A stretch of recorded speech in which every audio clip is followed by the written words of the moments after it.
gallery. Fats Domino has died. Fats Domino, a portly piano-playing prodigy from the lower Ninth Ward whose boogie-woogie way with rhythm and blues made him a pioneer in the development of rock and roll with songs such as Ain't That a Shame, Blue Monday and Walkin, has died. He was 89. Domino died at 3:30 a.m. on Tuesday, October 24, according to the Jefferson Parish coroner's office. Mr. Domino, a lifelong New Orleanian who dominated pop and R&B charts from 1949 until the early 1960s, lived in splendor in a house on Caffin Avenue until floodwaters overwhelmed his home, along with the rest of the lower Ninth Ward, when Hurricane Katrina struck on August 29, 2005. After days of media speculation about whether he had survived, Mr. Domino was rescued from his second-floor balcony by boat. From then on, he lived with his daughter Adonica in Harvey. The floodwaters filled his house with mud, washed away many of his 24 gold records that had hung on the walls and trashed his grand piano, which has since been put on display, in its ruined condition, in the Louisiana State Museum. Nevertheless, Mr. Domino was philosophical about the loss when he walked through his home a month after the storm. In Blue Monday, Fats Domino and the Lost Dawn of Rock and Roll, Rick Coleman quoted him as saying, "Whatever goes up gotta come down some kinda way." In describing Mr. Domino's sunny, infectious style, which made people want to get up and start dancing, Peter Watrous wrote in the New York Times in 1991 that Mr. Domino brought the city's sense of joy, along with its rhythms and anarchic sensibility, to the rest of the country. "It's something about his person that drew a lot of people in," said Billy Diamond, a bassist and bandleader in Fats Domino and the Birth of Rock and Roll, a documentary in the American Masters series on PBS.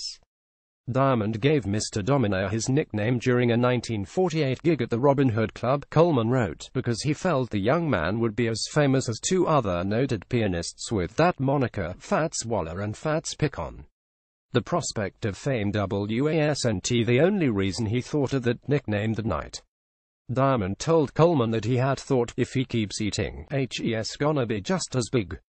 In addition to entertaining people, Mr. Domino inadvertently helped break down racial barriers during a career that began in the waning days of Jim Crow laws that had been designed to keep races apart.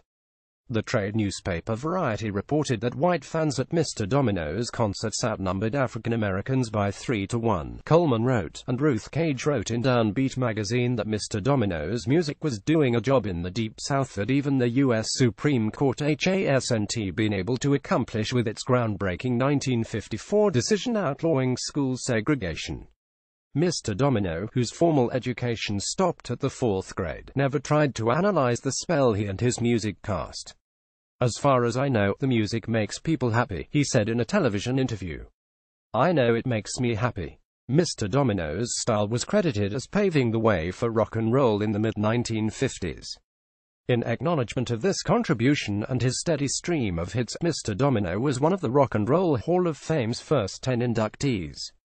But in a 1956 interview, Mr. Domino said, "What they call rock and roll is rhythm and blues, and I've been playing it for 15 years in New Orleans."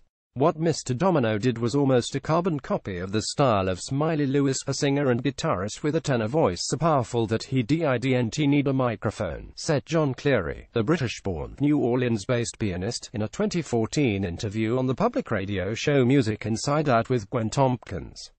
But there was a difference. Although Mr. Domino was performing music that was familiar to New Orleans audiences, and although he was less innovative than such contemporaries as Professor Longhair and James Booker, he was the first to gain nationwide attention in the genre that became known as rock and roll, Cleary said. Mr. Domino did it so well, and the package was so appealing commercially that he made great headway with it, Cleary said. It is important to know he did that before Chuck Berry, Little Richard or Elvis Presley, and Jerry Lee Lewis, the big names you associate with rock and roll. He was the first one to really bust open the gates. Antoine Dominique Domino Jr., who was born February 26, 1928, in the lower Ninth Ward, demonstrated a love of music early on. His family played 78 revolutions per minute records on a gramophone that listeners had to wind up with a crank. When the winding string broke, Coleman wrote that Mr. Domino twirled records with his fingers to keep the music going. The family acquired an old upright piano when he was 10, Coleman wrote, and Mr. Domino taught himself to play songs he had heard on the radio. His brother-in-law, Harrison Verrett, wrote the notes on the keys, and the boy practiced so much that his parents put the piano in the garage. Although audiences knew Mr. Domino as a cheerful, rambunctious performer who would bump his grand piano across the stage with his ample stomach, he grew up shy and played hooky, so he would have to stand in front of his class, Coleman said. After leaving school, he held a variety of odd jobs, including delivering ice to homes that didn't have refrigerators, fitting springs into bed frames, working in an auto repair shop that a cousin owned, and tending the cousin's bar next door. But Coleman wrote, he kept playing the piano, chiefly around his neighborhood, and he sat in with Dave Bartholomew's band. When Billy Diamond heard Mr. Domino play at a backyard barbecue in 1947, he invited the young pianist to join his band, the Solid Seekers, at the Hideaway Club. One night, Bartholomew, a trumpeter who also was a talent scout for Imperial Records, brought Lou Chudd, the label's owner, to the club to hear Mr. Domino. According to the PBS documentary, Chudd signed Mr. Domino to a contract after hearing him play Junker Blues. Mr. Domino's first recording, in 1949, was The Fat Man, featuring his wah-wah vocals over a strong backbeat. Widely regarded as the first rock and roll record, it sold 1 million copies by 1953, according to Paul Friedlander's Rock and Roll: A Social History. On American Masters, the New Orleans pianist John Cleary said Mr. Domino had told him he had simply given a new name to Junker Blues. The impact was seismic, Robert Christgau wrote in 2015 in The Village Voice.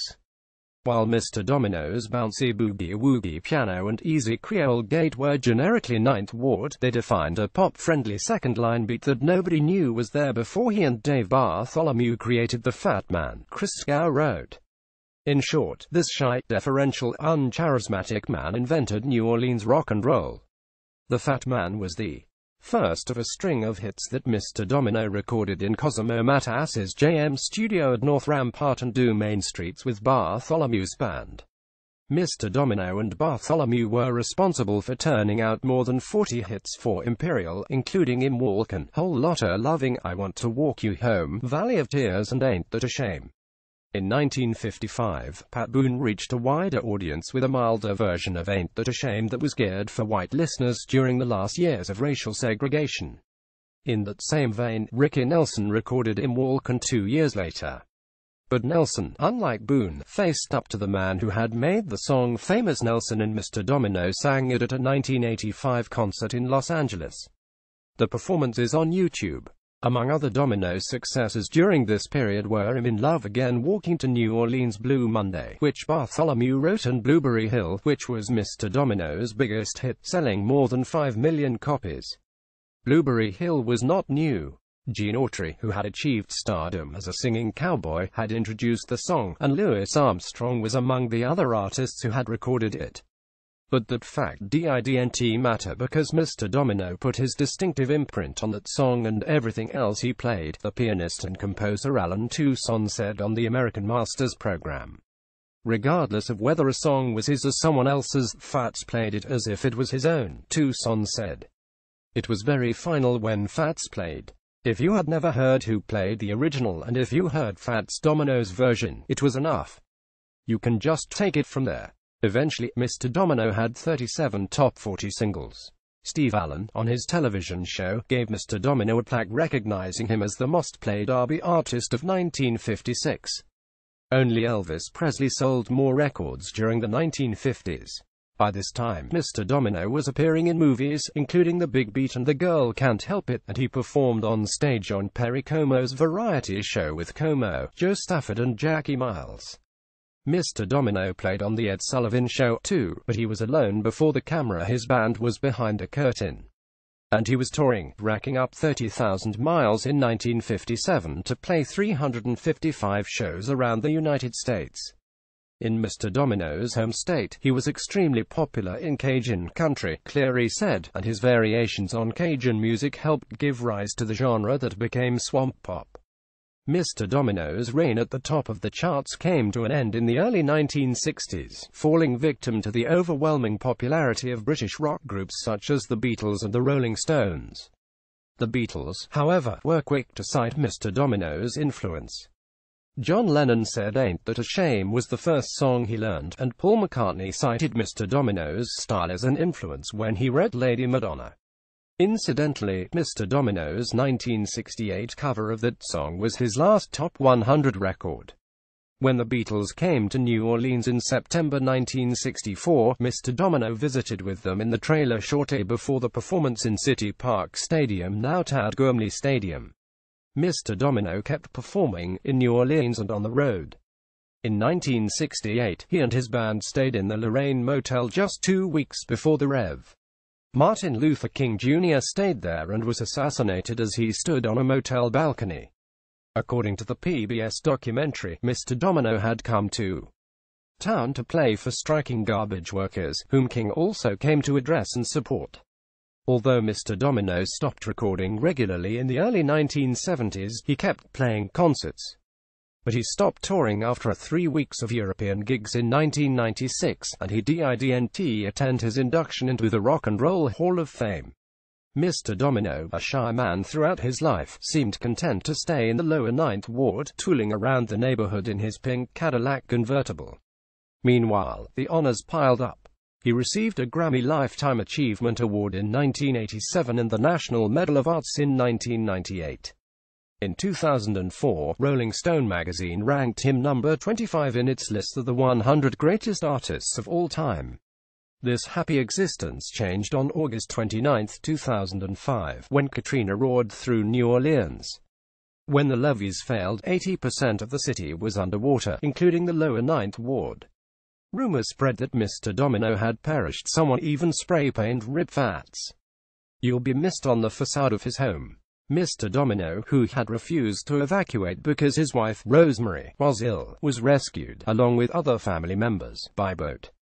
Despite the area-wide devastation, plans went ahead for the New Orleans Jazz and Heritage Festival the following spring. In addition to its traditional mission of celebrating local music, food and crafts, the 2006 version was designed to be a show of resilience and defiance in the face of catastrophe. Mr. Domino was to be an embodiment of that spirit. He was the subject of that year's festival poster, and he was scheduled to perform on the last afternoon. A crowd gathered, not knowing that Mr. Domino had told friends that morning that he didn't feel well, even though tests at Oxnard Medical Center found nothing amiss. Eric Paulson, a television newsman and friend, drove Mr. Domino to the fairgrounds in his black Jeep, where Mr. Domino took the stage and said, "I'm sorry I'm not able to perform. I love you all and always will. Thank you very much." Mr. Domino performed on the HBO series Treme, and a video of him on the keyboard is part of the American Masters documentary. His last concert was a 32-minute set at Tippy Tinner's in May 2007. Tippy Tinner's Foundation, an offshoot of the Uptown Music Club that provides band instruments for schools, set to work restoring Mr. Domino's Catherine Avenue home. To help pay for this initiative and the Foundation's other programs, a TWOCD album, Goin' Home, a tribute to Fats Domino, was released in 2007 with a stellar lineup of artists: Elton John, Neil Young, Paul McCartney, Bonnie Raitt and Irma Thomas, to name a few, performing Mr. Domino's hits. Mr. Domino showed up at the release party at Tippy Tinner's, but he sat silently in the balcony for a few minutes before leaving in a glossy black SUV. To promote the album, Mr. Domino made a 3-day trip to New York to appear on Today in November 2007. But Keith Sparrow, who wrote about the journey for the Times-Picayune, said Mr. Domino was edgy and eager to get back home. In recent years, Mr. Domino didn't stray far from the cocoon. Although Heidi Ellis, a longtime friend, said he was frail, she said he could still pick up on song cues. "It'd say, 'Hello, Josephine,' and he'd say, 'How do you do?' she said, chuckling." When Cleary visited, he told Tompkins that the older man's eyes would light up when Cleary started playing the piano. "The music put a big smile on his face," Cleary said. "It takes a while, but eventually I can coax him onto the piano. I play the left hand, and he plays the right hand. It is great. Best medicine in the world to have some New Orleans music." Cleary sized up Mr. Domino's impact after seeing one of his last New Orleans concerts. "He never really changed what he did from day one," he told Tompkins. "He stumbled across a formula that didn't require improvement. Fats was, last time I saw him, singing exactly how he would have sounded half a century before. It was still the best thing you ever heard in your life. His wife, Rosemary Domino, died in 2008. Survivors, all of whom live in the New Orleans area, include